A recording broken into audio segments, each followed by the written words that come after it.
Hello guys, मैं are के और आज हम स्टार्ट कर रहे हैं पॉलिटी। तो सबसे पहले पॉलिटी में वो सारी चीज़ नहीं होते हैं, सिर्फ आर्टिकल्स और शेड्यूल और कॉन्स्टिट्यूशन अमेंडमेंट नहीं होती। इसके अलावा भी और भी चीज़ें होती हैं, तो हम उसके बारे में थोड़ा सा पढ़ लेते हैं, उसके बाद आर्टिकल्स के बारे में चलते हैं। ठीक है। तो पॉलिटी पॉलिटी का मतलब होता है एक किसी भी देश का मूल ढांचा जिसके अकॉर्डिंग चलता है। मतलब उसमें एक किताब होता है, उसके अकॉर्डिंग जितने भी रूल्स रेगुलेशन होते हैं उस देश में चलाया जाता है। ठीक है। तो स्टेट स्टेट का मतलब वो ये नहीं कि कोई राज्य है। स्टेट का मतलब हर इंडिपेंडेंट चीज़। ठीक है। जैसे कि इंडिया एक स्टेट हो गया, एक बिहार एक स्टेट हो गया, कोई कंपनी वो भी स्टेट हो गया। ठीक है। तो स्टेट के पास चार एलिमेंट होने चाहिए। ठीक है, तब उसको जाके हम कोई स्टेट बोल सकते हैं। पहला population, area, government and integrity. अब आप बोलिए कि ये सारी चीज़ तो नॉर्मल चीज़ है। ठीक है, जैसे कि नहीं, इनमें से पॉपुलेशन, एरिया, गवर्नमेंट एक नॉर्मल चीज़ है। जैसे कि ब्रिटिशर्स जब इंडिया में थे तब भी था, लेकिन इंटीग्रिटी नहीं था इंडिया के पास। ठीक है, जैसे पॉपुलेशन था, एरिया था, गवर्नमेंट तो ब्रिटिश क्राउन कंट्रोल कर रही थी तो गवर्नमेंट था, लेकिन इंटीग्रिटी नहीं था। इंटीग्रिटी क्यों नहीं था? इंटीग्रिटी का मतलब होता है कि अपने से डिसीजन लेना कुछ भी अपने देश के लिए। जैसे कि हम मान रहे हैं कि किसी दूसरे कंट्री से ट्रेड करना है कि नहीं करना है, तो हम ये स्वतंत्र है। ठीक है, तो यही बोलना है। Constitution for running a state, मतलब कॉन्स्टिट्यूशन वो चीज़ होता है जिससे कोई भी देश चलता है। ठीक है। सबसे पुराना लिखित कॉन्स्टिट्यूशन अगर है किसी का तो यूएसए का है। और के मुंशी थे एक, तो उन्होंने बोला कि जो राज्य की आत्मा है, मतलब स्टेट की आत्मा क्या है, तो कॉन्स्टिट्यूशन। तो कॉन्स्टिट्यूशन डेवलपमेंट हुआ धीरे धीरे। ऐसा नहीं कि सबका मूड किया एक दिन में चलो भाई आज कॉन्स्टिट्यूशन लिखते हैं, ऐसा कुछ नहीं है। धीरे धीरे लिखे गए। तो आप ये भी जान लें कि जो कॉन्स्टिट्यूशन की किताब है उसमें से 50 to 60% ब्रिटिशर्स का ही रूल रेगुलेशन चलता है। ठीक है।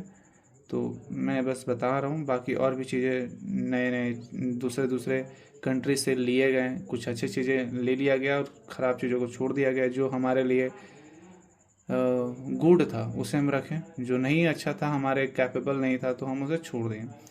तो पहला चीज़, charter act and government of India act क्या होता है? जब चार्टर एक्ट का मतलब होता है कि ईस्ट इंडिया कंपनी के द्वारा उस नियम को बनाया गया। आप सिंपली या लाया गया या बनाया गया, जो भी। And government of India act, जब ब्रिटिशर्स के क्राउन जो थे उन्होंने नियम बनाए, रेगुलेशन बनाए, तो उसको बोलेंगे गवर्नमेंट ऑफ इंडिया एक्ट। तो पहला 1723 से लेकर 26 जनवरी 1950 तक ये सिलसिला चलता रहा गया।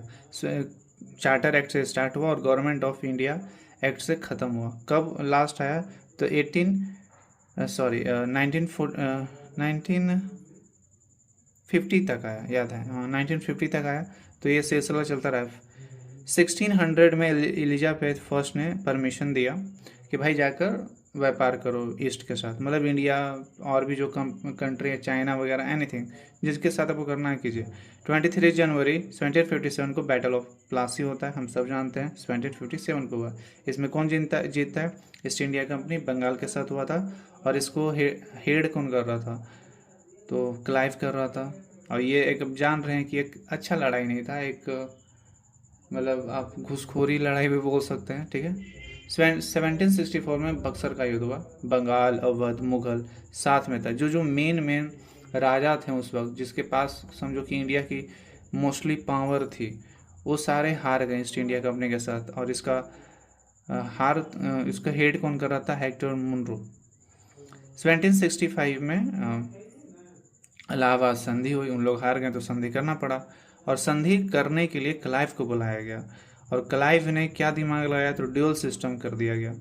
ड्यूअल सिस्टम क्लाइव ने ही अप्लाई किया था बंगाल में। और इसके फादर कौन थे? तो लेथोनस कार्टियस थे। मतलब ड्यूअल सिस्टम जो पहली बार, जिनका जो विचारधारा है, ये लेथोनस कार्टियस का था। लेकिन इंडिया में अप्लाई करने वाले कौन थे? क्लाइव।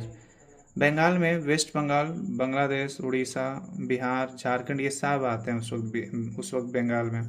इतना बड़ा एरिया था।